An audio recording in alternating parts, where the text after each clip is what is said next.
ಜೈ ಹಿಂದ್. ಈಗಾಗಲೇ ನಿಮಗೆ ಗೊತ್ತಿರುವ ಹಾಗೆ SSC ದಿಂದ CHSL ಕಾಲ್ಫಾರ್ಮ್ ಇರ್ತಕ್ಕಂಥದ್ದು ಆಗಿದೆ.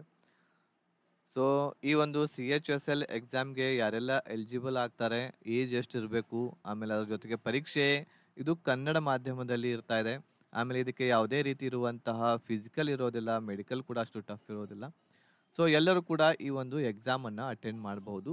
SSCಯ CHSL ಎಕ್ಸಾಮ್ ಒಂದು ತರಹ ನಮ್ಮ ಕರ್ನಾಟಕದಲ್ಲಿ ಆಗುವಂತಹ SDA ಏನಿರುತ್ತೆ ಅಂತಂದರೆ ಕ್ಲರ್ಕ್ ಪೋಸ್ಟ್ ಏನಿರ್ತೈತಿ, ಸೊ ಅದೇ ರೀತಿ ಇರುವಂಥದ್ದು ಇದು ಸೆಂಟ್ರಲ್ ಗೌರ್ಮೆಂಟದ ಒಂದು ಪೋಸ್ಟು SSC CHSL.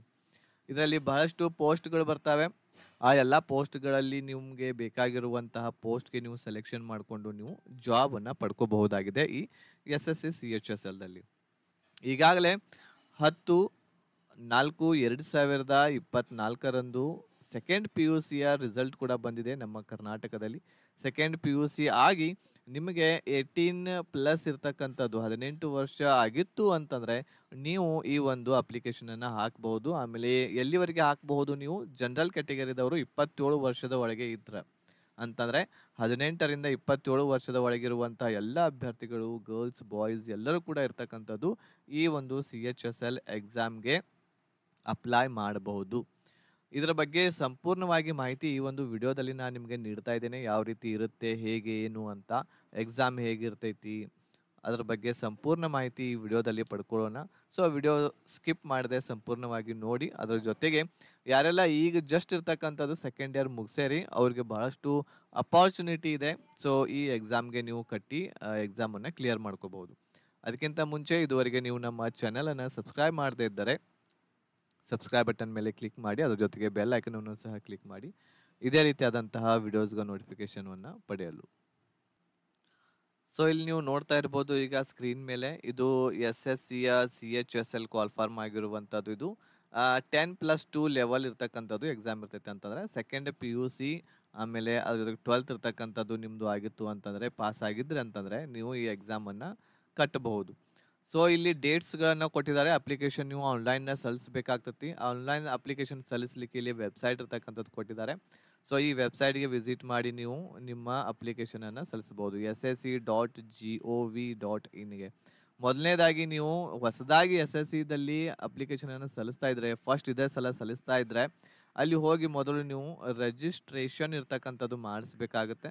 ರಿಜಿಸ್ಟ್ರೇಷನ್ ಮಾಡಿಸಿದ ಮೇಲೆ ನಿಮಗೆ ಒಂದು ಲಾಗಿನ್ ID ಮತ್ತು ಪಾಸ್ವರ್ಡ್ ಇರ್ತಕ್ಕಂಥದ್ದು ಕೊಡ್ತಾರೆ. ಲಾಗಿನ್ ID ಮತ್ತು ಪಾಸ್ವರ್ಡ್ದೊಂದಿಗೆ ಲಾಗಿನ್ ಆಗಬೇಕು.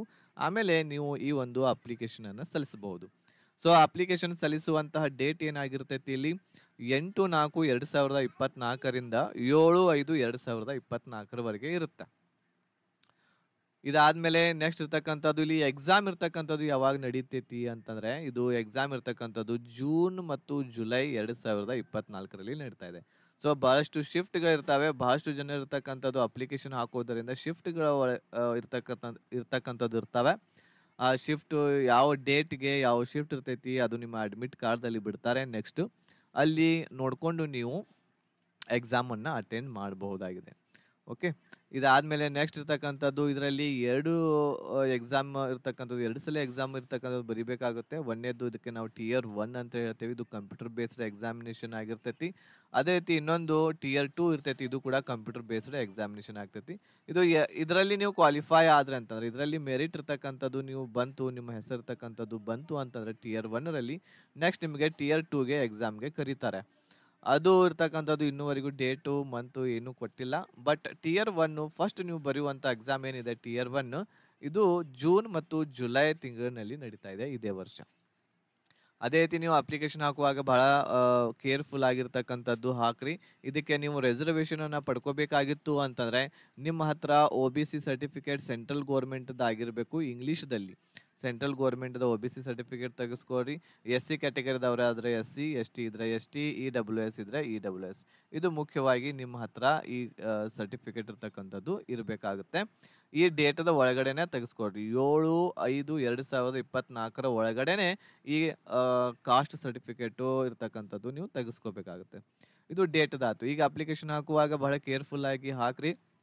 ಒಂದು ವೇಳೆ ಏನೋ ಬೈ ಚಾನ್ಸ್ ಇರ್ತಕ್ಕಂಥದ್ದು ತಪ್ಪಾಯಿತು ಅಂತಂದರೆ ಅದನ್ನ ನೀವು ಕರೆಕ್ಷನ್ ಕೂಡ ಮಾಡ್ಕೋಬಹುದು. ಕರೆಕ್ಷನ್ ಮಾಡ್ಕೊಳ್ಳಿಕ್ಕೆ ಅವಾಗ ನಿಮ್ಗೆ ಅವಕಾಶ ಕೊಡ್ತಾರೆ. ಯಾವ ಡೇಟಿಗೆ? 10/5/2024 11/5/2024 ನೀವು ನಿಮ್ಮ ಅಪ್ಲಿಕೇಶನ್ ಕೂಡ ಕರೆಕ್ಷನ್ ಮಾಡ್ಕೋಬಹುದು. ಏನಾದ್ರೂ ಈಗ ಹಾಕೋತ್ನಾಗ ತಪ್ಪಾಗಿರ್ತೈತಿ, ಅದನ್ನ ನೀವು ಕರೆಕ್ಷನ್ ಈ ಡೇಟಿಗೆ ಮಾತ್ರ ಮಾಡ್ಕೋಬಹುದು, ಆಮೇಲೆ ಮತ್ತೆ ಮಾಡ್ಕೊಳ್ಳಿಕ್ಕೆ ಬರೋದಿಲ್ಲ. ಇಲ್ಲಿ ಪೇ ಸ್ಕೇಲ್ ಇರ್ತಕ್ಕಂಥದ್ದು ಕೊಟ್ಟಿದ್ದಾರೆ, ಎಷ್ಟು ಸ್ಯಾಲ್ರಿ ಸಿಗುತ್ತೆ ಅಂತ ಹೇಳಿ ಕೊಟ್ಟಿದ್ದಾರೆ. ಸೊ ಈ ಸ್ಯಾಲ್ರಿ ಇರ್ತಕ್ಕಂಥದ್ದು ನೋಡ್ರಿ, ಇಲ್ಲಿ 3 ತರಹದ ಸ್ಯಾಲ್ರಿ ಇರ್ತಕ್ಕಂಥದ್ದು ಬರ್ತಾವೆ ಬೇರೆ ಬೇರೆ ಪೋಸ್ಟ್ಗಳಿಗೆ. ಸೊ ಇಲ್ಲಿ ಒಂದೇದಿರ್ತಕ್ಕಂಥದ್ದು JSA ಅಂತ ಒಂದು ಪೋಸ್ಟ್ ಇರ್ತೈತಿ. ಇದನ್ನ ನಾವು ಮೊದಲು LDC ಅಂತ ಕರಿತಾ ಇದ್ರು, ಅಂದ್ರೆ ಲೋವರ್ ಡಿವಿಷನ್ ಕ್ಲರ್ಕ್ ಅಂತ ಕರಿತಾ ಇದ್ರು. ಇದನ್ನ ಈಗ ಈ ರೀತಿ ಕರೆಯೋದಿಲ್ಲ, ಜೂನಿಯರ್ ಸೆಕ್ರೆಟರಿಯೇಟ್ ಅಸಿಸ್ಟೆಂಟ್ ಅಂತ ಕರಿತಾರೆ, JSA ಅಂತ ಕರಿತಾರೆ. ಇದು ಒಂದು ಪೋಸ್ಟ್. ಇದು ಲೆವೆಲ್ 2 ಪೋಸ್ಟ್ ಆಗಿರ್ತೈತಿ. ಇದಕ್ಕೆ ಸ್ಯಾಲ್ರಿ ಬೇಸಿಕ್ 19,900 ಇರ್ತೈತಿ. ಅಂದ್ರೆ ಅಪ್ರಾಕ್ಸಿಮೇಟ್ಲಿ ಇರ್ತಕ್ಕಂಥದ್ದು 32,000 ರಿಂದ 35,000 ನಿಮಗೆ ಸ್ಯಾಲ್ರಿ ಫಸ್ಟ್ ಇರ್ತಕ್ಕಂಥದ್ದು ನಿಮ್ಮ ಕೈಗೆ ಸಿಗುತ್ತೆ ಈ ಪೋಸ್ಟ್ಗೆ ನೀವು ಆದ್ರೆ. ನೆಕ್ಸ್ಟ್ ಅದೇ ರೀತಿ ಡಾಟಾ ಎಂಟ್ರಿ ಆಪರೇಟರ್ DEO ಅಂತ ಹೇಳಿ ಕರಿತೀವಿ. ಇದು ಲೆವೆಲ್ 4 ಆಗಿರ್ತೈತಿ. ಇದರದ್ದು ಬೇಸಿಕ್ ಇರುವಂಥದ್ದು 25,500ದಿಂದ ಪ್ರಾರಂಭವಾಗ್ತಾ ಇದೆ. ಇದರ ಒಂದು ಪೇಮೆಂಟ್ ಇರ್ತಕ್ಕಂಥದ್ದು ನಿಮಗೆ 40,000 to 42,000 ಇರ್ತಕ್ಕಂಥದ್ದು ನಿಮಗೆ ಸ್ಯಾಲ್ರಿ ಸಿಗುತ್ತೆ. ಅದೇ ರೀತಿ ಲೆವೆಲ್ 4ದ್ದು data entry operator grade A ಅಂತ ಒಂದು ಬರ್ತಾ ಇದೆ. ಇದರ ಒಂದು ಬೇಸಿಕ್ 25,500. ಇದು ಕೂಡ ಇಲ್ಲಿ ನಿಮಗೆ ಸೇಮ್ ಸ್ಯಾಲ್ರಿ ಇರ್ತಕ್ಕಂಥದ್ದು ಸಿಗ್ತಾ ಇದೆ. ಸೊ ಈ ಸಲ ಎಷ್ಟು ವೇಕೆನ್ಸಿಗಳು ಬಂದಿವೆ?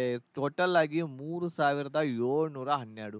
ಪ್ರತಿ ವರ್ಷ ನೋಡ್ರಿ, ಹೋದ್ ಸಲ ಅಂತೂ 1,000 ಏನು ಚಿಲ್ಲರೆ ಇರ್ತಕ್ಕಂಥದ್ದು ವೇಕೆನ್ಸಿಗಳು ಇರ್ತಕ್ಕಂಥದ್ದು ಬಂದಿತ್ತು. ಬಟ್ ಈ ಸಲ ಇರ್ತಕ್ಕಂಥದ್ದು ಅತಿ ಹೆಚ್ಚಾಗಿ 3,712 ಪೋಸ್ಟ್ಗಳಿಗೆ ಕಾಲ್ಫಾರ್ಮ್ ಆಗಿದೆ. ಬಹಳಷ್ಟು ಕಾಲ್ಫಾರ್ಮ್ ಆಗಿವೆ. ಸೊ ನೀವು ಅಪ್ಲಿಕೇಶನ್ ಅನ್ನ ಈ ವೆಬ್ಸೈಟ್ದಲ್ಲಿ ಹೋಗಿ ನೀವು ಅಪ್ಲಿಕೇಶನ್ ಅನ್ನ ಇಲ್ಲಿ ಸಲ್ಲಿಸಬಹುದು. ಓಕೆ, ಇದಾದ್ಮೇಲೆ ಮುಖ್ಯವಾಗಿ ನಾವು ಇಲ್ಲಿ ನೋಡೋದಾದರೆ ಮತ್ತೆ ಏನು ಇಂಪಾರ್ಟೆಂಟ್ ಇದೆ ಅಂತಂದ್ರೆ, ನೆಕ್ಸ್ಟ್ ಏಜ್ ಲಿಮಿಟ್ ಇರ್ತಕ್ಕಂಥದ್ದು ನೋಡ್ರಿ. ಏಜ್ ನಿಮ್ದು 18 ರಿಂದ 27 ವರ್ಷದ ಒಳಗಡೆ ಇರಬೇಕು ನೀವು ಜನರಲ್ಗೆ. ಸೊ ಇದನ್ನ ನೀವು ಕ್ಯಾಲ್ಕುಲೇಟ್ ಇರ್ತಕ್ಕಂಥದ್ದು ಮಾಡ್ಬೋದು. ಯಾವ ಡೇಟಿಗೆ ಕ್ಯಾಲ್ಕುಲೇಟ್ ಮಾಡ್ಕೋಬೇಕು? ಈ ಡೇಟಿಗೆ 1/8/2024 ಏನು ಡೇಟ್ ಇದೆ, ಈ ಡೇಟಿಗೆನೆ ನೀವು ಏನಪ್ಪಾ ಅಂತಂದ್ರೆ 18 ರಿಂದ 27 ವರ್ಷದ ಒಳಗೆ ಇರಬೇಕು ಅಂತವರು ನೀವು ಅಪ್ಲಿಕೇಶನ್ ಅನ್ನ ಸಲ್ಲಿಸಬಹುದು, ಜನರಲ್ ಕ್ಯಾಟಗರಿದವರು. ಅದೇ ರೀತಿ SC ST ಇದ್ರೆ ಅಂತಂದ್ರೆ ಎಷ್ಟಾಗುತ್ತೆ ಇದು? ಈಗ ಟೋಟಲ್ ಆಗಿ ನಿಮಗೆ 18 ರಿಂದ 27 ವರ್ಷದವರೆಗೆ ಜನರಲ್ದವ್ರಿಗೆ, SC ST ದವರಿಗೆ 5 ವರ್ಷ ರಿಯಾಯಿತಿ ಇರ್ತೈತಿ, ಅಂದ್ರೆ ಬಿಡುವು ಇರ್ತೈತಿ. ಸೊ ನೀವು 32 ವರ್ಷದವರೆಗೆ ಇದ್ರೂ ಕೂಡ ಸಲ್ಲಿಸಬಹುದು. OBC ದವರಿಗೆ 3 ವರ್ಷ ಬಿಡುವು ಇರ್ತೈತಿ, ಅಂದ್ರೆ ನೀವು 30 ವರ್ಷ OBC ಸರ್ಟಿಫಿಕೇಟ್ ಇತ್ತು, ನೀವು 30 ವರ್ಷ ಇದ್ರೆ ಅಂತಂದ್ರು ನೀವು ಅಪ್ಲಿಕೇಶನ್ ಅನ್ನ ಸಲ್ಲಿಸಬಹುದು. ಓದಿದ್ ಇನ್ನೂ ಕೂಡ ಇಲ್ಲಿ ಕೆಲವೊಂದಿಷ್ಟು ರಿಸರ್ವೇಶನ್ಸ್ಗಳು ಇದಾವೆ, ಅವುಗಳನ್ನ ನೀವು ಇಲ್ಲಿ ನೋಡ್ಕೋಬಹುದು. ಇದಾದ್ಮೇಲೆ ನೆಕ್ಸ್ಟ್ ಇಂಪಾರ್ಟೆಂಟ್ ಇರುವಂಥದ್ದೇನು ಅಂತಂದ್ರೆ process of certification and formation. ಇದು ನೀವು ಸರ್ಟಿಫಿಕೇಟ್ ತೆಗೆಸೋದ್ರ ಬಗ್ಗೆ ಇರ್ತೈತಿ. SC ST ಆಮೇಲೆ OBC ದವರು ಇರ್ತಕ್ಕಂಥದ್ದು. ಈಗ ಕ್ವಾಲಿಫಿಕೇಶನ್ ಬಗ್ಗೆ ನೋಡೋಣ. ಏನು ಕ್ವಾಲಿಫಿಕೇಶನ್? ಇಲ್ಲಿ ಒಂದು ಪೋಸ್ಟ್ ಇದೆ ನೋಡಿ, for data entry operator DEO ಅಂತ ಏನಿದೆ ಅಲ್ಲ, ಅದು ಗ್ರೇಡ್ A. ಇದು ministry of consumer affairs, food and public distribution and ministry of culture ಅಂತ ಇದೆ. ಇದು 12th ಸ್ಟ್ಯಾಂಡರ್ಡ್ ಪಾಸ್ ಆಗಿರಬೇಕು. ಬಟ್ ಏನು ಅಂತಂದ್ರೆ ಇದು ಸೈನ್ಸ್ದಿಂದ ಆಗಿರಬೇಕು. ಇದು ಒಂದೇ ಪೋಸ್ಟ್ಗೆ. ಓದಿರುವಂಥ ಬಹಳಷ್ಟು ಪೋಸ್ಟ್ಗಳು ಇರ್ತಾವೆ ಇದರಲ್ಲಿ. ಪೋಸ್ಟಲ್ ಅಸಿಸ್ಟೆಂಟ್ ಇರ್ತೈತಿ, ಅದೇ ರೀತಿ ಬೇರೆ ಬೇರೆ ಬಹಳಷ್ಟು ಪೋಸ್ಟ್ಗಳು ಇರ್ತವೆ. ಸೊ ಅವುಗಳಿಗೆ ನೀವು ಯಾವ್ದು ಮಾಡಿದ್ರು ಕೂಡ ನಡೀತೈತಿ. 12th 12ನೇದಲ್ಲಿ ನೀವು ಆರ್ಟ್ಸ್ ಮಾಡಿದ್ರು ಕೂಡ ಅಪ್ಲಿಕೇಶನ್ ಹಾಕ್ಬಹುದು. ಆಮೇಲೆ ಕಾಮರ್ಸ್ ಕೂಡ ಮಾಡಿದ್ರು ಕೂಡ ಏನ್ ಮಾಡ್ಬಹುದು, ನೀವು ಅಪ್ಲಿಕೇಶನ್ ಅನ್ನ ಹಾಕ್ಬಹುದು. ಬಟ್ ಈ ಒಂದು ಪೋಸ್ಟ್ಗೆ DEO ಏನಿದೆ, ಇದು ಗ್ರೇಡ್ 1 ಏನಿದೆ ಲೆವೆಲ್. ಸೊ ಇದಕ್ಕೆ ನೀವು ಸೈನ್ಸ್ದಲ್ಲಿಯೇ ನೀವು ಏನಪ್ಪಾ ಅಂತಂದ್ರೆ ಸೈನ್ಸ್ ಮಾಡಿರ್ಬೇಕು. ಅದು ಏನು ಅಂತಂದ್ರೆ ಅದರಲ್ಲಿ ಮ್ಯಾಥಮೆಟಿಕ್ಸ್ ಆಸ್ ಎ ಸಬ್ಜೆಕ್ಟ್ ಇರ್ತಕ್ಕಂಥದ್ದು ಇರ್ಬೇಕು. ಮ್ಯಾಥಮೆಟಿಕ್ಸ್ ಸಬ್ಜೆಕ್ಟ್ ಅದರಲ್ಲಿ ಓದಿರ್ಬೇಕು ನೀವು. ಇದಾದ್ಮೇಲೆ LDC ಜೂನಿಯರ್ ಸೆಕ್ರೆಟರಿ ಅಸಿಸ್ಟೆಂಟ್ ಅಂತೇಳಿ ಏನಿದೆ, ಇದು grade A. DEOs in department ministry of mention at para 8.1 above. A candidate must have a 12th standard or equivalent examination for the recognized board. ಆಮೇಲೆ ಓದಿರುವಂಥದ್ದು ಎಲ್ಲದಕ್ಕೂ ಕೂಡ 12ನೇ ಪಾಸ್ ಆಗಿದ್ರು ಅಂತಂದ್ರೆ ನಡಿತೈತಿ. ಸೊ ಇದು ನೀವು ಪಾಸ್ ಆಗಿ ನಿಮ್ಮ ಮಾರ್ಕ್ಸ್ ಕಾರ್ಡ್ ಎಲ್ಲಿವರೆಗೆ ಇರಬೇಕು ಅಂತಂದ್ರೆ ನಿಮ್ಮ ಹತ್ರ 1/8/2024 ಒಳಗಡೆ ನೀವು ಪಾಸ್ ಆಗಿರಬೇಕು ಅಂತ ಹೇಳಿ ಈ ಒಂದು ನೋಟಿಫಿಕೇಶನ್ದಲ್ಲಿ ಹೇಳ್ತಾ ಇದ್ದಾರೆ. ಈಗಾಗಲೇ ನಮ್ಮ ಕರ್ನಾಟಕದಲ್ಲಿ ರಿಸಲ್ಟ್ ಕೂಡ ಅನೌನ್ಸ್ ಆಗಿದೆ. ಸೊ ನೀವು ಏನಪ್ಪಾ ಅಂತಂದ್ರೆ ಅಪ್ಲಿಕೇಶನನ್ನು ಇದಕ್ಕೆ ಸಲ್ಲಿಸ್ಬೋದು ಎಲ್ಲರೂ ಕೂಡ. ಸೊ ಯಾವ ರೀತಿ ಅಪ್ಲೈ ಮಾಡಬೇಕು ಅಂತ ಹೇಳಿ ಹೇಳ್ತಾ ಇದ್ದಾರೆ. ಸೊ ಅದು ಎಲ್ಲ ಇಲ್ಲಿ ಡಿಟೇಲ್ ಇರ್ತಕ್ಕಂಥದ್ದು ಇದೆ. ಸೊ ಲಾಸ್ಟ್ ಡೇಟ್ 7/5/2024 ಇಲ್ಲಿ ನೋಡ್ಬೋದು ನೀವು. ಅಪ್ಲಿಕೇಶನ್ ಫೀಸ್ ನೋಡ್ರಿ ಎಷ್ಟಿರ್ತೈತಿ ಎಲ್ಲ ಕ್ಯಾಂಡಿಡೇಟ್ಸ್ಗಳಿಗೆ. ಸೊ 100 ರುಪೀಸ್ ಇರ್ತಕ್ಕಂಥದ್ದು ಫೀಸ್ ಇರ್ತೈತಿ. ಬಟ್ ಯಾರ್ಯಾರಿಗೆ ಫೀಸ್ ಇರೋದಿಲ್ಲ, ವುಮೆನ್ ಕ್ಯಾಂಡಿಡೇಟ್ಸ್ಗಳಿದ್ರೆ, ಗರ್ಲ್ಸ್ಗಳಿದ್ರೆ, ಆಮೇಲೆ SC ಕ್ಯಾಂಡಿಡೇಟ್ಸ್ಗಳು, ST ಕ್ಯಾಂಡಿಡೇಟ್ಸ್ಗಳು ಇದ್ರೆ, PWBD ಇರ್ತಕ್ಕಂಥ ಡಿಸೇಬಲ್ ಇರ್ತಕ್ಕಂತಹ ಅಂದ್ರೆ ಫಿಸಿಕಲ್ ಹ್ಯಾಂಡಿಕ್ಯಾಪು, ಆಮೇಲೆ ಎಕ್ಸ್ ಸರ್ವಿಸ್ ಮ್ಯಾನ್ ಇರ್ತಕ್ಕಂಥವ್ರು ಇದ್ರೆ ಅಂಥವ್ರಿಗೆ ಯಾವುದೇ ರೀತಿ ಇರ್ತಕ್ಕಂಥದ್ದು ಫೀಸ್ ಇಲ್ಲ. ಸೊ ಯಾರ್ಯಾರಿಗೆ SC ST ಆಮೇಲೆ ಫಿಸಿಕಲ್ ಹ್ಯಾಂಡಿಕ್ಯಾಪ್ಟು ಆಮೇಲೆ ಎಕ್ಸ್ ಸರ್ವಿಸ್ ಮ್ಯಾನು ಆಮೇಲೆ ವುಮೆನ್ಸ್ ಯಾರು ಬೇಕಾದವ್ರು ಇರಲಿ ಅವರಿಗೆ ಫೀಸ್ ಇರೋದಿಲ್ಲ. ಉಳಿದಿರ್ತಕ್ಕಂಥವ್ರು ಏನಿರ್ತೈತಿ ಅವರಿಗೆ 100 ರೂಪಾಯಿ ಫೀಸ್ ಇರ್ತಕ್ಕಂಥದ್ದು ಕಟ್ಟಿ ನೀವು ಅಪ್ಲಿಕೇಶನ್ ಅನ್ನ ಸಲ್ಲಿಸಬಹುದು. ಆಮೇಲೆ ಕರೆಕ್ಷನ್ ಮಾಡಲಿಕ್ಕೆ ಇಲ್ಲಿ ನಿಮಗೊಂದು ಅವಕಾಶ ಕೊಡ್ತಾರ ಅಂತ ಹೇಳಿದ್ದೆ, ಅದು ಡೇಟ್ ನೆನಪಿಟ್ಕೋಬೇಕು. ನೀವು ತಪ್ಪು ಮಾಡಿದ್ರಿ ಅಂತಂದ್ರೆ 10/5/2024 11/5/2024 ನೀವು ಕರೆಕ್ಷನ್ ಅನ್ನ ಮಾಡಬೇಕು. ಕರೆಕ್ಷನ್ ಅನ್ನ ಮಾಡೋದಿತ್ತು ಅಂತಂದ್ರೆ ಅಲ್ಲಿ ಫೀಸ್ ಬೇಕಾಗ್ತತಿ, ಎಲ್ಲರೂ ಕೂಡ ಫೀಸ್ ಕಟ್ಟಬೇಕಾಗ್ತತಿ. ಒಂದು ಕರೆಕ್ಷನ್ ಮಾಡಲಿಕ್ಕೆ 200 ರೂಪಾಯಿ ಫೀಸ್ ಅನ್ನ ಕಟ್ಟಬೇಕಾಗುತ್ತೆ. ಆಮೇಲೆ ಅದಕ್ಕಿಂತ ಹೆಚ್ಚು ಕರೆಕ್ಷನ್ಸ್ ಇದ್ದು ಅಂತಂದ್ರೆ ನೀವು 500 ರುಪೀಸ್ ಇರ್ತಕ್ಕಂಥದ್ದು ಪೇ ಮಾಡಿ ಆ ಅಪ್ಲಿಕೇಶನ್ ಅನ್ನ ಕರೆಕ್ಟ್ ಮಾಡ್ಕೋಬಹುದು. ಆಮೇಲೆ ಎಕ್ಸಾಮಿನೇಷನ್ ನಮ್ಮ ಕರ್ನಾಟಕದಲ್ಲಿ ಎಲ್ಲೆಲ್ಲಿ ಇರ್ತೈತಿ ಅನ್ನೋದನ್ನ ಇಲ್ಲಿ ನಾವು ಒಂದ್ ಸ್ವಲ್ಪ ನೋಡೋಣ. ಸೊ ಇಲ್ಲಿ ಕರ್ನಾಟಕದಲ್ಲಿ ಎಕ್ಸಾಮಿನೇಷನ್ ನೋಡ್ರಿ ಎಲ್ಲೆಲ್ಲಿ ಇರ್ತೈತಿ. ನಮ್ಮ ಬೆಳಗಾವಿದಲ್ಲಿ ಇರುತ್ತೆ, ಬೆಂಗಳೂರಿನಲ್ಲಿ, ಹುಬ್ಬಳ್ಳಿ, ಆಮೇಲೆ ಕಲಬುರಗಿದಲ್ಲಿ ಇರ್ತೈತಿ, ಮಂಗಳೂರು, ಮೈಸೂರು, ಶಿವಮೊಗ್ಗ, ಉಡುಪಿ, ಇಷ್ಟು ಸ್ಥಳಗಳಲ್ಲಿ ನೀವು ಎಕ್ಸಾಮ್ ಅನ್ನ ಬರೀಬಹುದು. ಎಕ್ಸಾಮ್ ಅಪ್ಲಿಕೇಶನ್ ಹಾಕುವಾಗ ನಿಮಗೆ 3 ಚಾಯ್ಸ್ಗಳನ್ನ ಕೊಡ್ತಾರೆ. 3 ಚಾಯ್ಸ್ಗಳನ್ನ ಕೊಡ್ತಾರೆ. ಆ 3 ಚಾಯ್ಸ್ ನಿಮಗೆ ನಿಮ್ಮ ಜಿಲ್ಲೆಗೆ ನಿಯರ್ ಇರುವಂತಹ ಯಾವುದು ಇದರಲ್ಲಿ ಜಿಲ್ಲೆ ಬರುತ್ತೆ ಅದನ್ನ ನೀವು ಫಸ್ಟ್ ಪ್ರಿಫರೆನ್ಸ್ ಕೊಡ್ರಿ. ಅದಕ್ಕಿಂತ ಒಂದು ಸ್ವಲ್ಪ ದೂರ 2ನೇ ಪ್ರಿಫರೆನ್ಸು, ಅದಕ್ಕಿಂತ ಒಂದು ಸ್ವಲ್ಪ ದೂರ 3ನೇ ಪ್ರಿಫರೆನ್ಸ್ ಕೊಡ್ರಿ. ಆಲ್ಮೋಸ್ಟ್ 1ನೇ ಪ್ರಿಫರೆನ್ಸ್ ನೀವು ಏನು ಕೊಟ್ಟಿರ್ತೀರಾ ಅಲ್ಲೇ ನಿಮ್ಮ ಎಕ್ಸಾಮ್ ಇರ್ತಕ್ಕಂಥದ್ದು ಬರುತ್ತೆ. ಸೊ ಇದು ಎಕ್ಸಾಮಿನೇಷನ್ ಎಲ್ಲೆಲ್ಲಿ ನಡಿತೈತಿ ಅಂತ ನಾನು ನಿಮಗೆ ಹೇಳಿದೆ. ಸೊ ಇದಾದ್ಮೇಲೆ ನೆಕ್ಸ್ಟ್ ಎಕ್ಸಾಮಿನೇಷನ್ ಏನೇನು ಇರ್ತೈತಿ ಅಂತಂದ್ರೆ ಇಲ್ಲಿ ಕಂಪ್ಯೂಟರ್ ಬೇಸ್ಡ್ ಎಕ್ಸಾಮಿನೇಷನ್ ಇರ್ತೈತಿ. ಅಂದ್ರೆ ಕಂಪ್ಯೂಟರ್ ಒಳಗನ ನೀವು ಎಕ್ಸಾಮ್ ಇರ್ತಕ್ಕಂಥದ್ದು ಮಾಡಬೇಕು. ಎಲ್ಲವೂ ಕೂಡ ಆಬ್ಜೆಕ್ಟಿವ್ ಟೈಪ್ನ ಇರ್ತವೆ. ಆಬ್ಜೆಕ್ಟಿವ್ ಟೈಪ್ನ ಕ್ವಶನ್ಸ್ಗಳು ಇರ್ತವೆ. ಸೊ ಏನು ರಿಟರ್ನ್ ಇರೋದಿಲ್ಲ, ಬರೆಯುವಂಥದ್ದು ಏನೂ ಇರೋದಿಲ್ಲ. ಆಬ್ಜೆಕ್ಟಿವ್ ಟೈಪ್ ಹೋಗೋದು, ಟಿಕ್ ಮಾರ್ಕ್ ಮಾಡಿ ಬರೋದು ಈ ರೀತಿ. ಸೊ ಇಲ್ಲಿ Tier 1 ಮತ್ತು Tier 2 ಅಂತ ಇರ್ತೈತಿ. ಇದು Tier 1 ಓನ್ಲಿ ಇರ್ತಕ್ಕಂಥದ್ದು ಕ್ವಾಲಿಫೈಯಿಂಗ್ ಇರ್ತೈತಿ. ಕ್ವಾಲಿಫೈ ಅಂತಂದ್ರೆ ಇದರಲ್ಲಿ ಕೂಡ ಮೆರಿಟ್ ಇರ್ತಕ್ಕಂಥದ್ದು ಬರಬೇಕು. ಆಮೇಲೆ ಇದು Tier 2ದಲ್ಲಿ ಏನು ಮಾರ್ಕ್ಸ್ ಅನ್ನ ತಗೋತೀರಾ ಅದು ಇರ್ತಕ್ಕಂಥದ್ದು ಫೈನಲ್ ಲಿಸ್ಟ್ಗೆ ನಿಮ್ಮ ಸೆಲೆಕ್ಷನ್ಗೆ ಏನಪ್ಪಾ ಅಂತಂದ್ರೆ ಕೌಂಟ್ ಮಾಡ್ತಾರೆ. Tier 2ದಲ್ಲಿ ಏನು ಮಾರ್ಕ್ಸ್ ತಗೋತೀರಾ ಅದನ್ನು. ಓಕೆ, ಸೊ ಈಗ ಏನೇನು ಇರ್ತೈತಿ ಎಕ್ಸಾಮಿನೇಷನ್ದಲ್ಲಿ Tier 1ದಲ್ಲಿ ಏನೇನು ಇರ್ತೈತಿ ನೋಡ್ರಿ. ಇದು Tier 1ರಲ್ಲಿ ಇರುವಂತಹ ಎಕ್ಸಾಮಿನೇಷನ್ ಹೇಗಿರ್ತೈತಿ, ಇಲ್ಲಿ ಪಾರ್ಟ್ ಇರ್ತಕ್ಕಂಥದ್ದು ಇರ್ತೈತಿ. ಪಾರ್ಟ್ 1, ಪಾರ್ಟ್ 2, ಪಾರ್ಟ್ 3, ಪಾರ್ಟ್ 4 ಅಂತ ಈ ರೀತಿ ಇರ್ತೈತಿ. ಇದು 1ನೇ ಎಕ್ಸಾಮ್ ಫಸ್ಟ್ ಬರೆಯುವಂಥದ್ದು. ಇದರಲ್ಲಿ ಇಂಗ್ಲಿಷ್ ಲ್ಯಾಂಗ್ವೇಜ್ ಇರ್ತಕ್ಕಂಥದ್ದು ಇರ್ತೈತಿ, ಬೇಸಿಕ್ ನಾಲೆಜ್ ಇರ್ತಕ್ಕಂಥದ್ದು. ಸೊ ಇದರಲ್ಲಿ ನೀವು 50 number of questions maximum marks. So 25 ಕ್ವಶನ್ಸ್ಗಳು ಇರ್ತವೆ. ಒಂದು ಪ್ರಶ್ನೆಗೆ 2 ಅಂಕಗಳು ಅಂತಂದ್ರೆ 50 ಮಾರ್ಕ್ಸ್ಗಳು ಇಲ್ಲಿ ನಿಮಗೆ ಕೊಡ್ತಾರೆ. ಅದೇ ರೀತಿ ಜನರಲ್ ಇಂಟೆಲಿಜೆನ್ಸ್ ಇರ್ತೈತಿ. ಇದರಲ್ಲಿ ನೀವು ಪಾಲಿಟಿ ಆಗಿರಬಹುದು, ಹಿಸ್ಟ್ರಿ ಆಗಿರಬಹುದು, ಎಕನಾಮಿ ಆಗಿರಬಹುದು, ಕರೆಂಟ್ ಅಫೇರ್ಸ್ ಆಗಿರಬಹುದು. ಓಕೆ, ಇದಾದ್ಮೇಲೆ ಜಿಯೋಗ್ರಫಿ ಆಗಿರ್ಬೋದು, ಎಲ್ಲ ಸಬ್ಜೆಕ್ಟ್ಗಳನ್ನ ಓದಬೇಕಾಗುತ್ತೆ. ಸೈನ್ಸ್ ಕೂಡ ಇರ್ತೈತಿ. ಎಲ್ಲ ಜನರಲ್ ಇಂಟೆಲಿಜೆನ್ಸ್ದಲ್ಲಿ ಇರ್ತೈತಿ. ಇದರಲ್ಲಿ ಕೂಡ 25 ಕ್ವಶನ್ಸ್ಗಳು, 50 ಮಾರ್ಕ್ಸ್ಗಳು ಅಂದ್ರೆ ಒಂದು ಪ್ರಶ್ನೆಗೆ 2 ಮಾರ್ಕ್ಸ್. ನೆಕ್ಸ್ಟ್ ಕ್ವಾಂಟಿಟೇಟಿವ್ ಅಪ್ಟಿಟ್ಯೂಡ್ ಇರ್ತಕ್ಕಂಥದ್ದು ಇರ್ತೈತಿ. ಅರ್ಥಮೆಟಿಕ್ ಸ್ಕಿಲ್ ಇರ್ತಕ್ಕಂಥದ್ದು ನಾವು ಮ್ಯಾಥ್ಸ್ ಅಂತ ಏನು ಹೇಳ್ತೇವೆ ನಾವು, ಅದು ಇರ್ತಕ್ಕಂಥದ್ದು ಇಲ್ಲಿ ನಾವು ನೋಡ್ತೀವಿ. ಸಾರಿ, ಜನರಲ್ ಇಂಟೆಲಿಜೆನ್ಸು ಇದು ರೀಸನಿಂಗು. ಇದು ರೀಸನಿಂಗು. ಜನರಲ್ ಇಂಟೆಲಿಜೆನ್ಸ್ ಅಂತಂದ್ರೆ ರೀಸನಿಂಗು. ಇಲ್ಲಿ ಜನರಲ್ ಅವೇರ್ನೆಸ್ ಏನಿದೆಯಲ್ಲ ಅದು ಇಲ್ಲಿ ಇದೆ ನೋಡ್ರಿ, ಜನರಲ್ ಅವೇರ್ನೆಸ್. ಓಕೆ, ಇದು ರೀಸನಿಂಗ್. ಜನರಲ್ ಇಂಟೆಲಿಜೆನ್ಸ್ ಅಂತಂದ್ರೆ ಇದು ರೀಸನಿಂಗ್ ಇರ್ತಾ ಇದೆ, 25 ಕ್ವಶನ್. ಆಮೇಲೆ ಕ್ವಾಂಟಿಟೇಟಿವ್ ಆಪ್ಟಿಟ್ಯೂಡ್ ಇದು ಮ್ಯಾಥ್ಸು, 25 ಕ್ವಶನ್, 50 ಮಾರ್ಕ್ಸು. ಜನರಲ್ ಅವೇರ್ನೆಸ್ದಲ್ಲಿ ಇವು ಇರ್ತಾವೆ ನೋಡ್ರಿ, polity, history, economy, current affairs, geography, science. ಇದು ಜನರಲ್ ಅವೇರ್ನೆಸ್. ಈ ರೀತಿ 4 ಪಾರ್ಟ್ಸ್ಗಳು ಇರ್ತವೆ. 25 ಅಂಕ ಇದಕ್ಕೂ ಕೂಡ, 50 ಮಾರ್ಕ್ಸು. ಟೈಮಿಂಗ್ ಎಷ್ಟು ಇರ್ತಾ ಇದೆ ಇಲ್ಲಿ, 60 ನಿಮಿಷ ಅಂತಂದ್ರೆ 1 ಅವರ್ ಇರ್ತಕ್ಕಂಥದ್ದು ಇರ್ತೈತಿ. ಅಂದ್ರೆ 100 ಕ್ವಶನ್ಸ್ಗಳು ಇರ್ತವೆ, 1 ಅವರ್ ಇರ್ತಕ್ಕಂಥದ್ದು ನಿಮಗೆ ಟೈಮಿಂಗ್ ಇಲ್ಲಿ ಕೊಟ್ಟಿರ್ತಾರೆ. ಓಕೆ, ಸ್ಕ್ರೈಬ್ ಇರ್ತಕ್ಕಂಥವ್ರಿಗೆ ಒಂದು ಸ್ವಲ್ಪ 80 ನಿಮಿಷ ಇಲ್ಲಿ ಕೊಟ್ಟಿರ್ತಾರೆ ಟೈಮ್, ಸ್ಕ್ರೈಬ್. ಸೊ ಇದು ಟಿಯರ್ 1 ಇರ್ತಕ್ಕಂಥದ್ದಾಯ್ತು. ಇದು ಎಲ್ಲ ಆಬ್ಜೆಕ್ಟಿವ್ ಟೈಪ್ ಇರ್ತಕ್ಕಂಥದ್ದು ಕ್ವಶನ್ಸ್‌ಗಳು ಇಲ್ಲಿ ನಮಗೆ ನೋಡ್ಲಿಕ್ಕೆ ಸಿಗ್ತಾವೆ. ಆಮೇಲೆ ನೆಗೆಟಿವ್ ಮಾರ್ಕ್ಸ್ ಎಷ್ಟಿರ್ತೈತಿ ಟಿಯರ್ 1 ರಲ್ಲಿ? ಟಿಯರ್ 1 ರಲ್ಲಿ ನೆಗೆಟಿವ್ ಮಾರ್ಕ್ಸ್ 0.50 ಅಂತಂದ್ರೆ ಎಷ್ಟು 0.50 ಇರ್ತಕ್ಕಂಥದ್ದು ಇಲ್ಲಿ ಆಗುತ್ತೆ. ಅಂದ್ರೆ ಒಂದು ಕ್ವಶನ್‌ಗೆ ಇರ್ತಕ್ಕಂಥದ್ದು 2 ಮಾರ್ಕ್ಸ್‌ಗಳು ಬರ್ತವೆ. ಒಂದು ಕ್ವಶನ್‌ಗೆ 2 ಮಾರ್ಕ್ಸ್‌ಗಳು ನಿಮಗೆ ಕೊಡ್ತಾ ಇದ್ದಾರೆ. ಅದಕ್ಕೆ ನೀವು ಇಲ್ಲಿ ಒಂದು ಕ್ವಶನ್ ಇರ್ತಕ್ಕಂಥದ್ದು ರಾಂಗ್ ಆಯ್ತು ಅಂತಂದ್ರೆ 1 ಮಾರ್ಕ್ಸ್ ಇರ್ತಕ್ಕಂಥದ್ದು ಏನಾಗುತ್ತೆ ನೆಗೆಟಿವ್ ಆಗ್ತೈತಿ. ಒಂದು ಕ್ವಶನ್ ನೀವು ರಾಂಗ್ ಮಾಡಿರ ಅಂತಂದ್ರೆ 1 ಮಾರ್ಕ್ಸ್ ಏನಾಗ್ತೈತಿ ಹೋಗತೈತಿ. ಇದು 0.50 ನೆಗೆಟಿವ್ ಇಲ್ಲಿ ಟಿಯರ್ 1 ರಲ್ಲಿ. ಇದನ್ನ ನೀವು ಕ್ವಾಲಿಫೈ ಮಾಡಿರಿ ಅಂತಂದ್ರ ಇದು ಕ್ವಾಲಿಫೈ ಎಷ್ಟಕ್ಕಾಗುತ್ತೆ ನೋಡ್ರಿ ಇಲ್ಲಿ. ಇದನ್ನು ಕ್ವಾಲಿಫೈ ಮಾಡ್ಬೇಕಂತಂದ್ರೆ ಎಷ್ಟು ಮಾರ್ಕ್ಸ್ಗಳನ್ನ ನೀವು ತಗೋಬೇಕಾಗುತ್ತೆ ಅನ್ನೋದನ್ನ ಇಲ್ಲಿ ಒಂದ್ ಸ್ವಲ್ಪ ನಿಮಗೆ ಹೇಳ್ತೇನೆ ನಾನು. ಸೊ ಇದು ಇದು ಹೋದ ವರ್ಷದ ಕಟ್ ಆಫ್. ಇದು 2022ರಲ್ಲಿ ಆಗಿರುವಂತಹ ಎಕ್ಸಾಮ್ ಅದರ ಕಟ್ ಆಫ್ ಯಾವುದು CHSL ದ್ದು. ಸೊ ಇದರಲ್ಲಿ ಯು ಆರ್ ಕ್ಯಾಟಗರಿದವರು 153 ಮಾರ್ಕ್ಸ್ಗಳನ್ನ ತಗೊಂಡಾರೆ.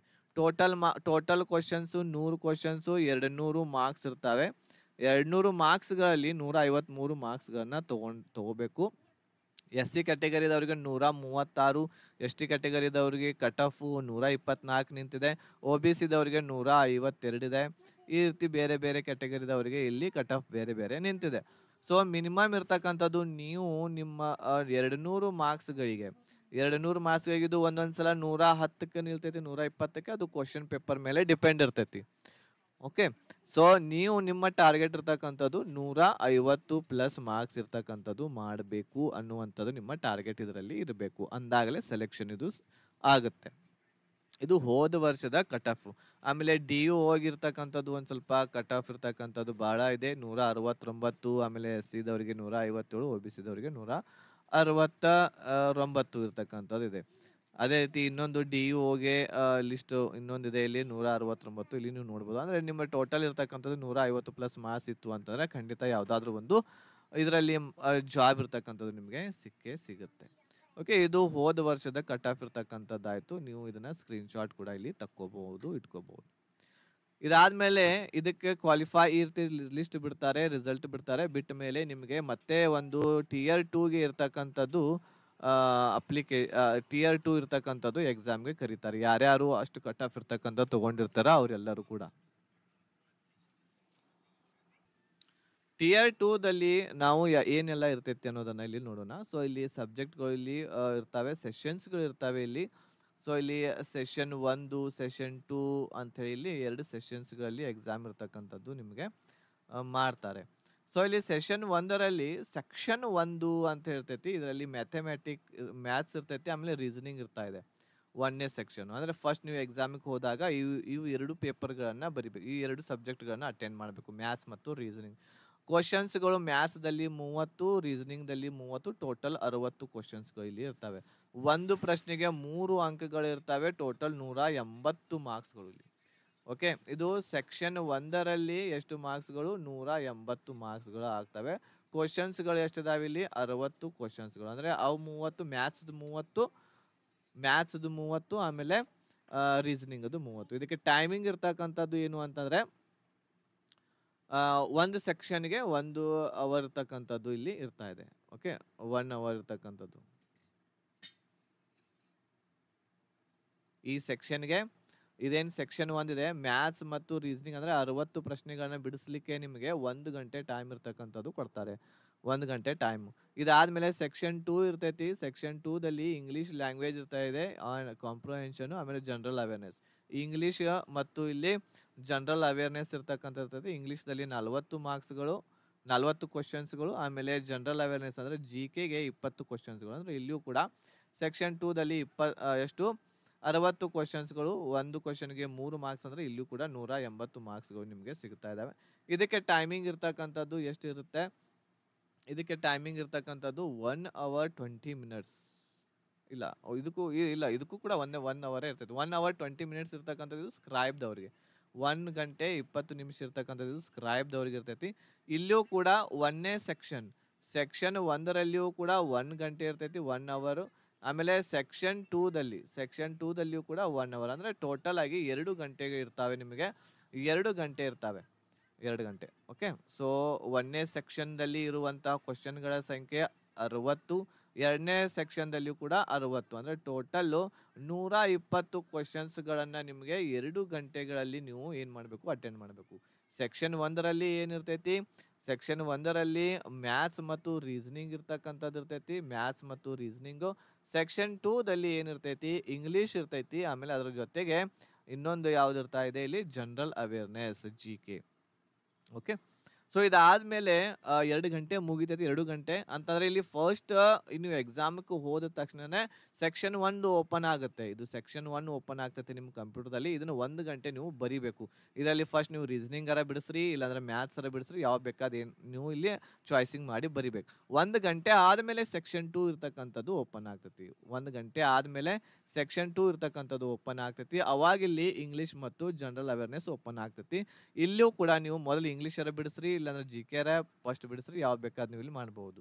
ಬಟ್ ಸೆಕ್ಷನ್ 1 ಫಸ್ಟ್ ಬಿಡಿಸಿ ಆಮೇಲೆ ಸೆಕ್ಷನ್ 2 ಬಿಡ್ಸಕ್ ಬರಂಗಿಲ್ಲ. ಸೊ ಇವು ಹಂತ ಹಂತವಾಗಿ ಓಪನ್ ಆಗ್ತಿರ್ತಾವ. ಈಗ ಇಲ್ಲಿ ಇವು ಇಂಗ್ಲಿಷ್ ಮತ್ತು ಜಿಕೆ ಬಿಡಿಸಿದ ಮೇಲೆ 2 ಗಂಟೆ ಮುಗಿತೈತಿ. 2 ಗಂಟೆ ಮುಗಿದ ತಕ್ಷಣ ಇನ್ನೂ 15 ನಿಮಿಷಕ್ಕೆ ನಿಮ್ಗೆ ಇಲ್ಲಿ ಕಂಪ್ಯೂಟರ್ ಇರ್ತಕ್ಕಂಥದ್ದು ಇರ್ತೈತಿ. ಕಂಪ್ಯೂಟರ್ ನಾಲೆಜ್ ಮಾಡ್ಯೂಲ್ ಇರ್ತಾವ. ಅಂದ್ರೆ ಕಂಪ್ಯೂಟರ್ಗೆ ಸಂಬಂಧ ಇರ್ತಕ್ಕಂಥ ಇರ್ತೈತಿ. ಇದು ಓನ್ಲಿ ಏನು ಅಂತಂದ್ರೆ ಎಲಿಜಿಬಲ್ ಆಗ್ಲಿಕ್ಕೆ ಮಾತ್ರ ನಿಮ್ಗೆ ಕಂಪ್ಯೂಟರ್ ಇರ್ತಕ್ಕಂಥದ್ದು. ಇಲ್ಲಿ ಒಂದು 15 ಕ್ವಶನ್ಸ್ಗಳು ನಿಮಗೆ ಮಾಡ್ತಾರೆ. ಈ 15 ಕ್ವಶನ್ಸ್ ಇರ್ತಕ್ಕಂಥದ್ದು ಬರೀ ಕ್ವಾಲಿಫೈ ಇರ್ತಕ್ಕಂಥದ್ದು ಇರೋದರಿಂದ ಈ 15 ಕ್ವಶನ್ಸ್ಗಳಲ್ಲಿ 5 ಕ್ವಶನ್ಸ್ಗಳನ್ನು ನೀವು ರೈಟ್ ಮಾಡಿದರೆ ಸಾಕು. ಯಾರು? ಜನರಲ್ ಮೇಟ್ ಏನಿರ್ತಾರ, ಜನರಲ್ದವರು ಅವರು ಏನು ಅಂತಂದ್ರೆ 15 ಕ್ವಶನ್ದಲ್ಲಿ 5 ಕ್ವಶನ್ಸ್ ರೈಟ್ ಮಾಡಿದರೆ ಸಾಕು, ನೀವು ಕ್ವಾಲಿಫೈ ಆಗ್ತೀರಾ. ಈ ಒಂದು ಮಾರ್ಕ್ಸ್ಗಳು 15 ಕ್ವಶನ್ಸ್ಗಳ ಮಾರ್ಕ್ಸ್ಗಳು ಏನಿರ್ತಾವಲ್ಲ, 45 ಮಾರ್ಕ್ಸ್ಗಳು, ಇವು ಫೈನಲ್ ಲಿಸ್ಟ್ದಲ್ಲಿ ಆ್ಯಡ್ ಆಗೋದಿಲ್ಲ. ಫೈನಲ್ ಲಿಸ್ಟ್ದಲ್ಲಿ ಆ್ಯಡ್ ಆಗಂಗಿಲ್ಲ ಇವು. ಇದಕ್ಕೆ 15 ಕ್ವಶನ್ಗೆ 15 ನಿಮಿಷ ಇರ್ತಕ್ಕಂಥದ್ದು ಕೊಡ್ತಾರೆ ನಿಮಗೆ. ಆರಾಮಾಗಿ ನೀವು 15 ಕ್ವಶನ್ದಲ್ಲಿ 5 ಕ್ವಶನನ್ನು ರೈಟ್ ಮಾರ್ಕ್ ಮಾಡಿ ಬರಬೇಕಾಗುತ್ತೆ. ಇದಾದ್ಮೇಲೆ ಇದು ಒಂದು ಸೆಷನ್ ಇರ್ತಕ್ಕಂಥದ್ದು ಮುಗಿತಿದ್ದು. ಬರೆಯೋದು ಕಂಪ್ಯೂಟರ್ದಲ್ಲಿ ಆಗುವಂಥದ್ದು ಇದರಲ್ಲಿ ಆಯಿತು. ಏನೇನಿರ್ತೈತಿ ಇಲ್ಲಿ? ಸೆಕ್ಷನ್ 1ರಲ್ಲಿ ಏನಿರ್ತೈತಿ? ಮ್ಯಾಥ್ಸ್ ಮತ್ತು ರೀಸನಿಂಗು. ಇದಕ್ಕೆ 30 ಕ್ವಶನ್, ಇದಕ್ಕೆ 30 question, total 60 question, total 180 marks. ಆಮೇಲೆ ಅದೇ ರೀತಿ ಸೆಕ್ಷನ್ 2 ಇನ್ನೂ 1 ಗಂಟೆಗೆ ಮತ್ತೆ ನೆಕ್ಸ್ಟ್ ಗಂಟೆಗೆ 2ನೇ ಸೆಕ್ಷನ್ ಓಪನ್ ಆಗ್ತೈತಿ. ಇದರಲ್ಲಿ ಇರ್ತಕ್ಕಂಥದ್ದು ಇಂಗ್ಲಿಷ್ 40 ಇರ್ತವೆ. ಆಮೇಲೆ GK 20 question, total 60 question, 180 marks. ಇದಾದ್ಮೇಲೆ ಇನ್ನೂ 15 ನಿಮಿಷ ಇರ್ತಕ್ಕಂಥದ್ದು ನಿಮಗೆ ಕಂಪ್ಯೂಟರ್ಗೆ ಕೊಡ್ತಾರೆ. ಇದರಲ್ಲಿ 15 ಕ್ವಶನ್ಸ್ಗಳು ಇರ್ತವೆ, 45 ಮಾರ್ಕ್ಸ್ಗಳು ನಿಮಗೆ ಇಲ್ಲಿ ಇರ್ತವೆ. ಇದು ಓನ್ಲಿ ಎಲಿಜಿಬಲ್ಗೆ ಇರ್ತವೆ ಅಷ್ಟೇ. ಅಂದರೆ ಈ 180 ಕೂಡಿಸ್ತಾರೆ. ಇದಿಷ್ಟು ನಿಮ್ಮ ಎಕ್ಸಾಮ್ ಬರೆಯೋದು ಮುಗೀತು. ಆಮೇಲೆ ಇಷ್ಟಾದ್ಮೇಲೆ ನಿಮಗೆ ಹೊರಗಡೆ ಬಿಡ್ತಾರೆ. ಒಂದು ಸ್ವಲ್ಪ ಟೈಮ್ ಇರ್ತಕ್ಕಂಥದ್ದು ಕೊಡ್ತಾರೆ. 1 ಅವರ್ ಇಲ್ಲ ಅಂತಂದರೆ 2 ಗಂಟೆಗಳ ಟೈಮ್ ಫ್ರೀ ಆಗಿ ಕೊಡ್ತಾರೆ. ನೀವು ಆರಾಮಾಗಿ ಅಲ್ಲೇ ಕೂಡಬೇಕಾಗುತ್ತೆ. ಆಮೇಲೆ ಸೆಷನ್ 2 ಇರ್ತಕ್ಕಂಥದ್ದು ಸ್ಟಾರ್ಟ್ ಆಗುತ್ತೆ. ಸೆಷನ್ 2ದಲ್ಲಿ ಏನು ಮಾಡಬೇಕು ಅಂತಂದರೆ ಇಲ್ಲಿ ನಿಮಗೆ ಸ್ಕಿಲ್ ಟೆಸ್ಟ್, ಟೈಪಿಂಗ್ ಟೆಸ್ಟ್ ಇರ್ತಕ್ಕಂಥದ್ದು ಇರ್ತೈತಿ. ಎಲ್ಲರಿಗೂ ಕೂಡ ಟೈಪಿಂಗ್ ಟೆಸ್ಟ್ ಇಲ್ಲಿ ಮಾಡಲೇಬೇಕು. ಯಾರು ಈ ಎಕ್ಸಾಮನ್ನು ಕ್ಲಿಯರ್ ಮಾಡ್ಕೋಬೇಕು ಅಂತ ಅನ್ಕೋತಾ ಇದ್ದೀರಾ ಅವರು ಟೈಪಿಂಗನ್ನು ಈಗಲಿಂದಲೇ ಏನಪ್ಪಾ ಅಂತಂದರೆ ಪ್ರಾಕ್ಟೀಸ್ ಮಾಡಿರಿ. ಟೈಪಿಂಗ್ ಇರ್ತಕ್ಕಂಥದ್ದು ಮಾಡಲೇಬೇಕು ನೀವು. ಇಲ್ಲಿ ಟೈಪಿಂಗ್ ಇರ್ತಕ್ಕಂಥದ್ದು ನಿಮಗೆ 15 ನಿಮಿಷ ಇರ್ತಕ್ಕಂಥದ್ದು ಇರ್ತಾ ಇದೆ. ಯಾವುದಿದು DO ಮಿನಿಸ್ಟ್ರಿ ಏನಿದೆ ಇಲ್ಲ, ಡಿಪಾರ್ಟ್ಮೆಂಟ್ಗೆ ಯಾರು ಹೋಗ್ಬೇಕಂತ ಮಾಡಿರಿ. ಸೊ ನಿಮ್ಗೆ ಹೇಳಿದ್ನೆಲ್ಲ ಸೈನ್ಸ್ ಬ್ಯಾಕ್ಗ್ರೌಂಡಿಂದ ಇರುವಂಥವ್ರು ಅಂಥವರು ಹಾಕಬಹುದು ಅಂತ ಹೇಳಿದೆಲ್ಲ. ಸೊ ಆ ಒಂದು ಪೋಸ್ಟ್ಗೆ DOs ಅಂತ ಪೋಸ್ಟ್ಗೆ 15 ನಿಮಿಷವರೆಗೆ ಏನಪ್ಪಾ ಅಂತಂದರೆ ನಿಮಗೆ 15 ನಿಮಿಷ ಟೈಮ್ ಇರ್ತೈತಿ ಇಲ್ಲಿ ಟೈಪಿಂಗ್ ಟೆಸ್ಟ್ ಮಾಡೋದು.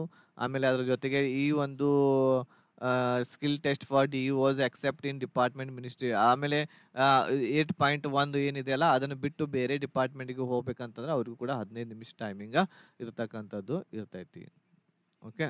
15 ನಿಮಿಷವರೆಗೆ ನೀವು ಟೈಪಿಂಗ್ ಮಾಡಬೇಕು. ಆಮೇಲೆ ಇನ್ನೊಂದು ಟೈಪಿಂಗ್ ಟೆಸ್ಟ್ LDC ಜೂನಿಯರ್ದವ್ರಿಗೂ ಕೂಡ ಇರ್ತೈತಿ. 10 ನಿಮಿಷದವರೆಗೆ ನೀವು ಟೈಪಿಂಗ್ ಮಾಡಬೇಕು. 10 ನಿಮಿಷದವರೆಗೆ. ಸೊ ಎಷ್ಟು ವರ್ಡ್ಸ್ಗಳನ್ನ ಮಾಡಬೇಕು ಏನು ಅನ್ನೋದನ್ನು ಇಲ್ಲಿ ಮುಂದೆ ಹೇಳ್ತೇನೆ ನಾನು ನಿಮಗೆ. ಟೈಪಿಂಗ್ ಸ್ಪೀಡ್ ಏನಾಗಿರಬೇಕು ಅಂತೇಳಿ. ಸೊ ಅಪ್ರಾಕ್ಸಿಮೇಟ್ಲಿ ಇಲ್ಲಿ ಹೇಳೋದಾಯ್ತು ಅಂತಂದರೆ ನಿಮ್ಮ 55ರಿಂದ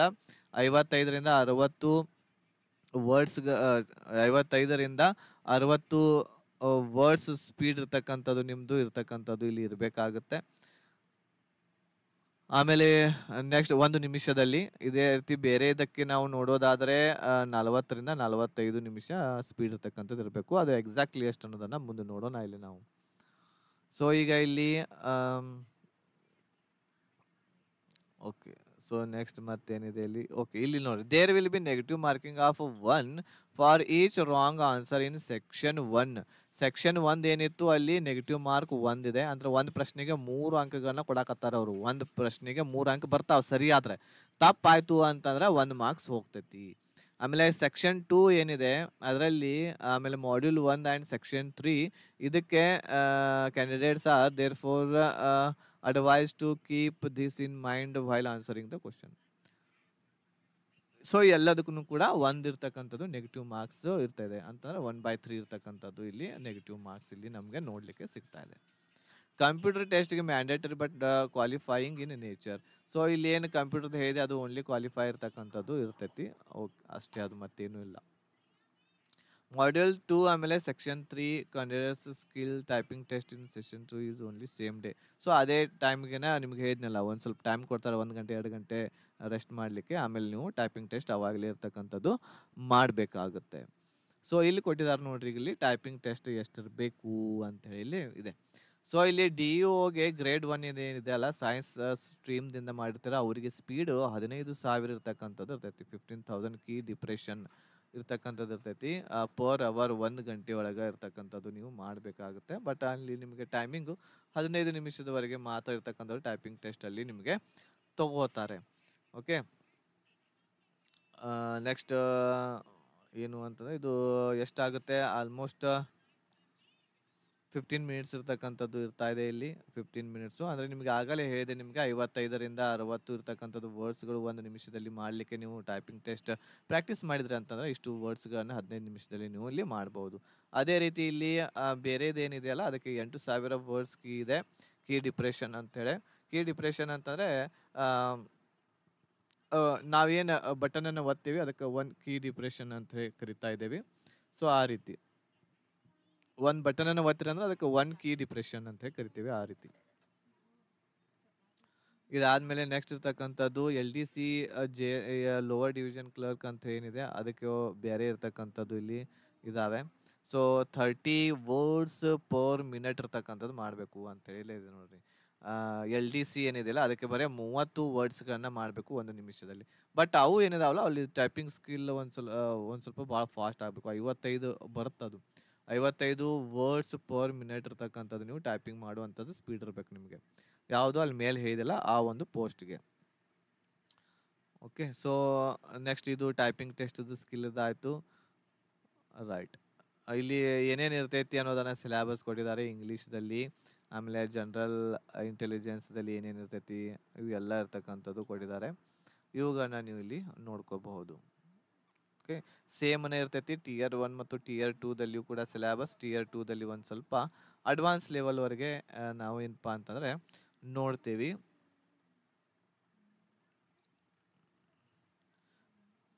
ಓಕೆ, ಸೊ Tier 1 ಬರಿತೀರಾ, Tier 2 ಬರಿತೀರಾ, ಆಮೇಲೆ ಇರ್ತಕ್ಕಂಥದ್ದು ನಿಮಗೆ ಫೈನಲಿಸ್ಟ್ ಇರ್ತಕ್ಕಂಥದ್ದು ಬರ್ತಾರೆ. ಇದಾದ್ಮೇಲೆ ಇರ್ತಕ್ಕಂಥದ್ದು ನಿಮಗೆ ಡಾಕ್ಯುಮೆಂಟ್ ವೆರಿಫಿಕೇಶನ್ ಇರ್ತೈತಿ. ಡಾಕ್ಯುಮೆಂಟ್ ಏನೇನು ನಿಮ್ಮದು ಮಾರ್ಕ್ಸ್ ಕಾರ್ಡ್ ಆಗಿರ್ಬೋದು, ಆಮೇಲೆ ನೆಕ್ಸ್ಟ್ ಆಧಾರ್ ಕಾರ್ಡ್ ಆಗಿರ್ಬೋದು. ಇದ್ರ ಜೊತೆಗೆ ಮತ್ತೇನು ಕೇಳ್ತಾರು ಅಂತಂದರೆ ಇಲ್ಲಿ ಡೊಮೆಸಿಲ್ ಅಂತೂ ಇಲ್ಲಿ ಏನು ರಿಕ್ವೈರ್ಮೆಂಟ್ ಇರೋದಿಲ್ಲ, ಆಲ್ ಓವರ್ ಇಂಡಿಯಾ ಇರೋದರಿಂದ. ಮಾರ್ಕ್ಸ್ ಕಾರ್ಡು, ಆಧಾರ್ ಕಾರ್ಡು, ಆಮೇಲೆ ನೆಕ್ಸ್ಟ್ ನೀವು OBC ದಿಂದ ಇದ್ರೆ OBC, SC ದಿಂದ ಇದ್ರೆ SC, ST ದಿಂದ ST. ಸೊ ಇಷ್ಟು ನಿಮ್ಮ ಡಾಕ್ಯುಮೆಂಟ್ಸ್ಗಳು ಕ್ಲಿಯರ್ ಆಗಿಲ್ಲಿದ್ದು ಅಂತಂದರೆ ಸಾಕಾಗುತ್ತೆ. Okay, right. ಸೊ ಇದು ಇರ್ತಕ್ಕಂಥದ್ದು ಮಾಹಿತಿ ಇಲ್ಲಿ ನಿಮ್ಮ CHSLದಲ್ಲಿ ಏನೆಲ್ಲ ಇರ್ತೈತಿ ಏನೆಲ್ಲ ಇರೋದಿಲ್ಲ ಅಂತೇಳಿ ನಾನು ನಿಮಗಿಲ್ಲಿ ಹೇಳಿದೆ.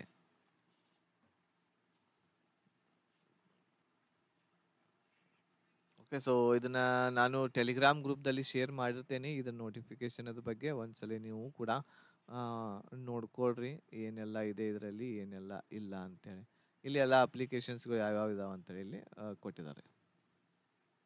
ಈಗ ಇದು ಏನು ಅಂತಂದರೆ Tier 2 ಎಕ್ಸಾಮ್ ಇರ್ತಕ್ಕಂಥದ್ದು. ಅದು Tier 2ದಲ್ಲಿ ಕಟ್ ಆಫ್ ಇರ್ತಕ್ಕಂಥದ್ದು ಎಷ್ಟು ನಿಲ್ತೈತಿ ಅನ್ನೋದನ್ನು ಇಲ್ಲಿ ನಾವು ನೋಡೋಣ ಇದು ಇರ್ತಕ್ಕಂಥದ್ದು ಬಿಟ್ಟಿರುವಂಥದ್ದು.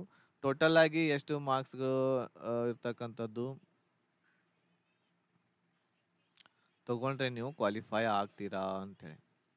ಸೊ ಇಲ್ಲಿ ಟೋಟಲ್ ಆಗಿ ಟಿಯರ್ ಇಲ್ಲಿ 2 ಪೇಪರ್ಸ್‌ಗಳು ಸೆಕ್ಷನ್ಸ್‌ಗಳು ಇರೋದರಿಂದ 180ರದ್ದು ಒಂದು ಇರ್ತೈತಿ, 180ರದ್ದು ಒಂದು ಅಂತಂದ್ರೆ ಸೊ 360 ಮಾರ್ಕ್ಸ್ ಇರ್ತಕ್ಕಂಥದ್ದು ನಿಮ್ಗೆ ಇಲ್ಲಿ ಇರ್ತಾವೆ ಟೋಟಲ್ ಆಗಿ. ಇವುಗಳ ಮೇಲೆ ಮೆರಿಟ್ ಸೆಕೆಂಡ್ ಇದು ಫೈನಲ್ ಲಿಸ್ಟ್ ಬರ್ತೈತಿ 360 ಮಾರ್ಕ್ಸ್‌ಗೆ. ಸೊ ಇಲ್ಲಿ ನೋಡಬಹುದು ನೀವು ಇಲ್ಲಿ ಮಾರ್ಕ್ಸ್‌ಗಳು ಎಷ್ಟೆಷ್ಟು ಕಟ್ ಆಫ್ ನಿಂತಾವ ಅಂತೇಳಿ. ಎಸ್ ಸಿ ಕ್ಯಾಟಗರಿದವರಿಗೆ 315 ನಿಂತಿದೆ ಇಲ್ಲಿ 360ರಲ್ಲಿ. ಆಮೇಲೆ ಒ ಬಿ ಸಿದವರಿಗೆ 290, ಯು ಆರ್‌ದಲ್ಲಿ 307, 278, 319 ಅಂತಂದ್ರೆ ನೀವು 360ಕ್ಕೆ 300 ಪ್ಲಸ್ ಮಾರ್ಕ್ಸ್ ಇರ್ತಕ್ಕಂಥದ್ದು ಇದರಲ್ಲಿ ತಂದ್ರೆ ನಿಮ್ದು ಫೈನಲ್ ಸೆಲೆಕ್ಷನ್ ಇರ್ತಕ್ಕಂಥದ್ದು ಇದರಲ್ಲಿ ಆಗ್ತತಿ. ಫೈನಲ್ ಸೆಲೆಕ್ಷನ್ ಆಗ್ತತಿ. ಟಿಯರ್ 1ರಲ್ಲಿ ನೀವು ಪಾಸ್ ಆಗಬೇಕು ಅಂತಂದ್ರೆ 150 ಮಾರ್ಕ್ಸ್ ಬರಬೇಕು. ಎಷ್ಟರಲ್ಲಿ ಇದು 200 ಮಾರ್ಕ್ಸ್‌ಗಳಲ್ಲಿ. ಟಿಯರ್ 2 ಪಾಸ್ ಆಗಿ ಫೈನಲ್ ಲಿಸ್ಟ್‌ದಲ್ಲಿ ನಿಮ್ಮ ಹೆಸರು ಬರಬೇಕು ಅಂತಂದ್ರೆ 360ಕ್ಕೆ 300 ಮಾರ್ಕ್ಸ್ ನೀವು ತಗೋಬೇಕು. ಇಷ್ಟು ಟಾರ್ಗೆಟ್ ಇಟ್ಕೊಂಡು ನೀವು ಸ್ಟಡಿ ಇರ್ತಕ್ಕಂಥದ್ದು ಇದಕ್ಕೆ ಮಾಡಬೇಕಾಗಿದೆ. ಓಕೆ, ಉಳಿದಿರ್ತಕ್ಕಂಥದ್ದು ಬೇರೆ ಬೇರೆ ಕೆಲವೊಂದಿಷ್ಟು ಕಟ್ ಆಫ್ ಕಡಿಮೆನೂ ಕೂಡ ಅದಾವೆ. ಬಟ್ ನಿಮ್ಮ ಟಾರ್ಗೆಟ್ 300 ಇರ್ತಕ್ಕಂಥದ್ದು ಇತ್ತು ಅಂತಂದ್ರೆ ಸೆಲೆಕ್ಷನ್ ಇರ್ತಕ್ಕಂಥದ್ದು ಆಗುತ್ತೆ. ಸೊ ಇದು ಮಾಹಿತಿ ನಿಮ್ಮ CHSLದ ಸಂಪೂರ್ಣ ಮಾಹಿತಿ. CHSLಗೆ ಯಾರು ತಯಾರಿಯನ್ನು ನಡೆಸಬೇಕು ಅಂತ ಅನ್ಕೊಂಡಿರಾ 2024ರಲ್ಲಿ ಬಂದಿರುವಂಥ ಕಾಲ್ ಫಾರ್ಮ್ಗೆ ನಮ್ಮ ಹಿಟ್ ವಿತ್ ಮಾಸ್ ಅನ್ನುವಂತಹ ಆ್ಯಪ್ದಲ್ಲಿ ನಿಮಗೆ ಸಾಧನಾ ಬ್ಯಾಚ್ ಅಂತ ಹೇಳಿ ಅವೈಲೇಬಲ್ ಇದೆ. ಇದರಲ್ಲಿ GK GS ಇಂಗ್ಲೀಷು ಆಮೇಲೆ ಮ್ಯಾಥ್ಸು ರೀಸನಿಂಗು ಎಲ್ಲ ಕ್ಲಾಸಸ್ ರೆಕಾರ್ಡೆಡ್ ಕ್ಲಾಸಸ್ ಇರ್ತಕ್ಕಂಥದ್ದು ಅವೈಲೇಬಲ್ ಇದ್ದಾವೆ. ಸೊ ಆ ಬ್ಯಾಚ್ಗೆ ನೀವು ಸೇರಿಕೊಂಡು ನಿಮ್ಮ ತಯಾರನ್ನು ನಡೆಸಬಹುದು. ಅದ್ರ ಜೊತೆಗೆ PDF ನೋಟ್ಸ್ಗಳು ಕೂಡ ಇದ್ದಾವೆ, ರೆಕಾರ್ಡೆಡ್ ಕ್ಲಾಸಸ್ ಕೂಡ ಇಲ್ಲಿ ನಿಮಗೆ ಸಿಗ್ತಾ ಇದ್ದಾವೆ. ಸಂಪೂರ್ಣ ಮಾಹಿತಿಯೊಂದಿಗೆ ನಿಮಗೆ ಈ ಬ್ಯಾಚ್ದಲ್ಲಿ ಸಿಗ್ತಾ ಇದೆ. ಮ್ಯಾಥ್ಸ್ದಲ್ಲಿ ಅಡ್ವಾನ್ಸ್ ಮ್ಯಾಥ್ಸ್ ಆಗಿರ್ಬೋದು, ಆಮೇಲೆ ಅರ್ಥಮೆಟಿಕ್ ಆಗಿರ್ಬೋದು ಎಲ್ಲ ಇರ್ತಕ್ಕಂಥದ್ದು ಇದೆ. ಆಮೇಲೆ ಇಂಗ್ಲೀಷ್ದು ಎಲ್ಲ ಟಾಪಿಕ್ಕು 0 ಲೆವೆಲ್ದಿಂದ ಹೈ ಲೆವೆಲ್ವರೆಗೆ, GK GSದು ಎಲ್ಲ ಸಬ್ಜೆಕ್ಟ್ಗಳ ವಿಡಿಯೋದು ಕನ್ನಡದಲ್ಲಿ, ಆಮೇಲೆ ರೀಸನಿಂಗ್ದು ಎಲ್ಲ ಕೂಡ ಕ್ಲಾಸಸ್ಸು ಈ ಒಂದು ಬ್ಯಾಚ್ದಲ್ಲಿ ನಿಮಗೆ ಸಿಗ್ತಾ ಇದೆ. ಸೊ ಈ ಬ್ಯಾಚ್ಗೆ ನೀವು ಸೇರ್ಕೋಬಹುದು. ಆ್ಯಪ್ದ ಲಿಂಕ್ ಇರುವಂಥದ್ದು ಈ ವಿಡಿಯೋದ ಡಿಸ್ಕ್ರಿಪ್ಷನ್ ಬಾಕ್ಸಲ್ಲಿ ಕೆಳಗೆ ನೀಡುತ್ತೇನೆ, ಅಲ್ಲಿ ಹೋಗಿ ನೀವು ಜಾಯ್ನ್ ಆಗಿ ನಿಮ್ಮ ತಯಾರನ್ನು ಈಗಲಿಂದಲೇ ನಡೆಸಬಹುದಾಗಿದೆ. ಓಕೆ, ಸೊ ಈ ಮಾಹಿತಿ ನಿಮಗೆ ಇಷ್ಟ ಆಗಿತ್ತು ಅಂತಂದರೆ ಲೈಕ್ ಮಾಡಿ, ಶೇರ್ ಮಾಡಿ, ನಿಮ್ಮೆಲ್ಲ ಫ್ರೆಂಡ್ಸ್ಗಳಿಗೆ ಕೂಡ ತಿಳಿಸಿ. ಈಗ ಜಸ್ಟ್ ನಮ್ಮ ಕರ್ನಾಟಕದಲ್ಲಿ ಸೆಕೆಂಡ್ PUC ಇರ್ತಕ್ಕಂಥದ್ದು ರಿಸಲ್ಟ್ ಇರ್ತಕ್ಕಂಥದ್ದು ಬಂದಿದೆ. ಸೊ ಆ ರಿಸಲ್ಟ್ ಯಾರೆಲ್ಲ ರಿಸಲ್ಟ್ ಪಾಸ್ ಆಗಿದ್ದಾರೆ ಅವ್ರಿಗೆ ಈ ವಿಡಿಯೋವನ್ನು ಕಳಿಸಿ, ಆಮೇಲೆ ನಿಮ್ಮೆಲ್ಲ ಫ್ರೆಂಡ್ಸ್ಗಳಿಗೂ ಕೂಡ ಕಳಿಸಿ ಅಂತೇಳಿ ಹೇಳ್ತಾ ಈ ವಿಡಿಯೋವನ್ನು ಇಲ್ಲಿಗೆ ಮುಗಿಸ್ತಾ ಇದ್ದೀನಿ. ಧನ್ಯವಾದಗಳು. ಜೈ